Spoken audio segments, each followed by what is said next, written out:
It's a Good Life, playing Anthony Fremont, who has the ability to read everyone's thoughts. And if he's displeased with those thoughts, he'd mess you up. He'd send you to the cornfield, or he'd turn you into a jack-in-the-box, or whatever or he'd just put you on fire, or whatever he might do.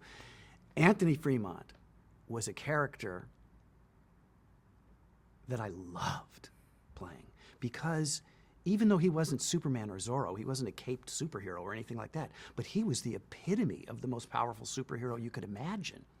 So to me, even though it's not a hero, but to me, at 7 years old, you know, playing Anthony was just really kind of what I had wanted to get into TV to do in the first place. And James Sheldon, who directed Long Distance Call, directed It's a Good Life. And I had worked with Cloris Leachman previously on the Loretta Young show. So it was a comfortable gathering of folks. And I remember, I mean, it's a silly memory, but I'll share it with you. We lived in Beverlywood, and we shot that out at like Universal or something. I can't remember where we shot it, but my mom had this pink 59 Cadillac. She drove a pink 59 Cadillac. And I was, even at that age, I was kind of embarrassed to be seen in that car. It was huge. And I used to sit on the top of there were no seatbelts in those days, and I would sit on the top where the speakers were. I was so little, I'd curl up where the speakers were, and we'd listen to KFWB, and I'd like to listen to the Beach Boys and Ricky Nelson and stuff.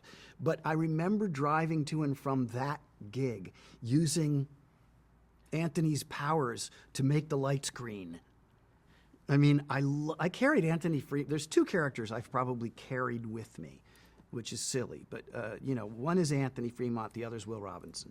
But, boy, I loved playing Anthony Fremont, and I completely got what he was. Even as there was no, I don't get this, or I'm just going to hit my mark and blah, blah, blah. I understood that everybody was in total fear of this guy, because he knew exactly what you were thinking moment to moment. And man, if he wasn't happy, you were in trouble. And that was so much fun for me. I loved that show. I loved that show. So when you got a part like that, did someone explain to you those themes, or did you? James Sheldon, the director, he made it real clear. I mean, it was, you know, it was just, it was as clear as it could be. Yeah. He and I worked on the look of Anthony using his power. Not when Anthony wasn't using his power, but there's that, you know, the eyes get real big, but there's a little, like the nostrils flare a little bit. Yeah, and he and I worked on that before we started shooting. He was cool. I liked James Sheldon. We ran into each other socially a few times over the years, and I was always appreciative that I got to work with him. Why do you think that episode resonates with people? Because it's great. Because everyone in the cast is just so good. John Larch and Cloris Leachman, and forgive me for forgetting some of the Max Schumwalter, and you know, it's based on a great story by Jerome Bixby and a teleplay by Rod Serling, and it scares the shit out of you. And it's black and white, and most of the you know, special effects are left to your imagination, which I think is great about the Twilight Zone. There are episodes of the Twilight Zone where, okay, here's the mask and here's the thing. And I think those are weaker than the ones where your own mind has to play. You know, when Anthony turns him into a jack-in-the-box, you just basically see a shadow.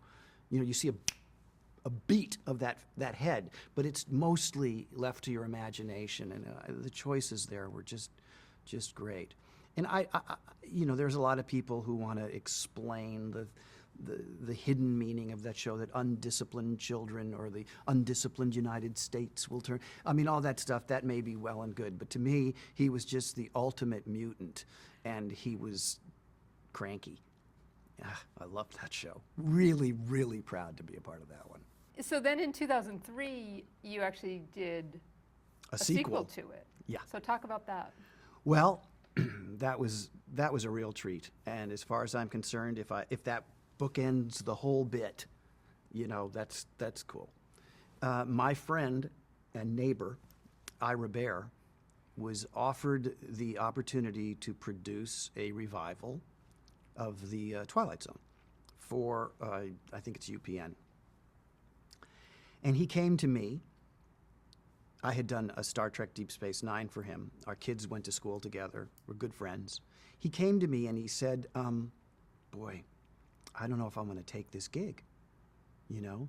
And I remember saying, you have to take this gig. You have to. And he was like, and I said, you have to because you can protect it. I said, you'll protect, you know, the legacy of the Twilight Zone. You have to take that responsibility. And I think I really was a pivotal part of his, you know, decision to take that gig, because I did feel like if you don't do it, someone else is going to mess it up.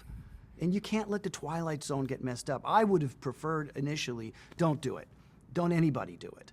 The Twilight Zone is Rod Serling's, you know, leave it Rod Serling's. Because in history, when we look back on the Twilight Zone now, there's going to be kind of three appendages, and two of them aren't connected to Rod Serling, and I don't really think that that's necessarily a good choice. But if they're going to go ahead and do it, Ira, please do it. You have to do it.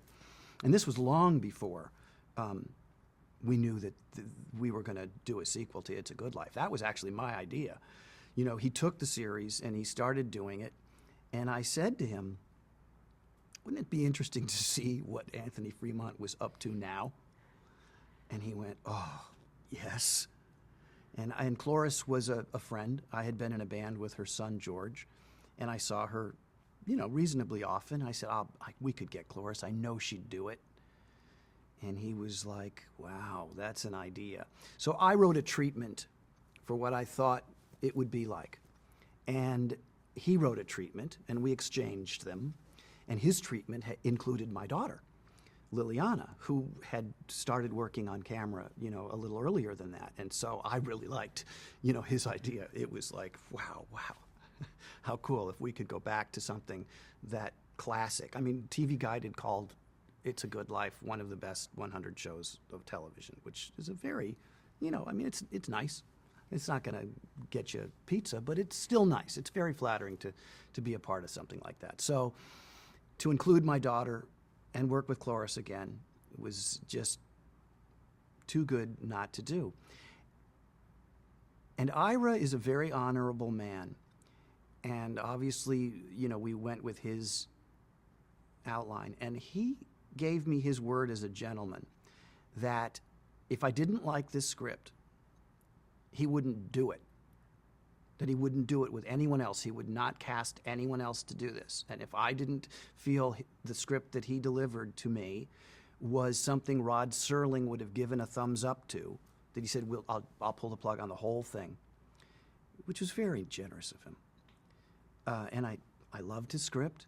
He took some suggestions that I made and tweaks and things like that. We got Cloris on board, and it was a beautiful experience and a real rare opportunity to return to something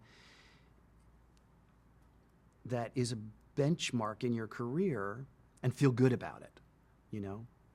So that was a real blessing.